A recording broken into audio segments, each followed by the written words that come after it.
한화 김승현 회장의 셋째 아들 김동선 씨의 변호사 폭행 논란과 관련해서 법무법인 김앤장 소속의 피해 변호사들이 처벌을 원치 않는다고 밝혔습니다.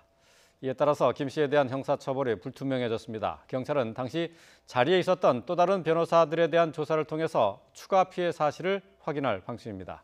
취재기자 연결합니다. 권남기 기자. 네, 사회부입니다. 자, 김 씨에게 맞은 변호사들이 처벌을 원하지 않는다 이렇게 밝혔다고요? 네, 그렇습니다. 김동선 씨에게 폭행을 당한 피해 변호사 2명은 어제 오후부터 오늘 새벽까지 9시간에 걸쳐 서울지방경찰청 광역수사대 사무실에서 조사를 받았습니다. 법무법인 김앤장 소속의 피해 변호사 2명은 이 자리에서 김 씨에 대해 처벌을 원하지 않는다고 밝혔습니다. 자신들이 뺨을 맞거나 머리채를 잡히는 등 폭행 사실이 있다고는 인정했는데요. 또 김동선 씨가 술자리에 있던 변호사들에게 허리를 똑바로 세워라, 나는 주주님이다라고 고압적으로 말하는 것도 들었다고 진술했습니다. 하지만 피해 변호사들은 이후 김 씨가 진정으로 사과하는 것 같아 받아들였으며 이 과정에서 별다른 합의는 없었다고 말했습니다. 경찰은 폭행이 피해자의 요청이 없으면 처벌할 수 없는 반의사 불벌죄인 만큼 이들 피해 변호사 2명에 대한 김동선 씨의 폭행 혐의는 공소권 없음 처분, 그러니까 처벌을 할 수 없다고 설명했습니다.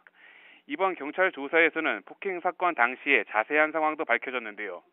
김동선 씨는 지난 9월 28일 밤부터 다음날 새벽까지 서울 종로의 술집에서 김앤장 소속 변호사 10여 명과 술을 마셨습니다. 피해 변호사 2명은 각각 남성과 여성으로, 남성 변호사는 만취해 소파에 누워있는 김동선 씨를 깨우려다 뺨을 맞았다고 진술했고, 여성 변호사는 이후 다시 김 씨를 깨우려다 머리채를 잡혔다고 말했습니다.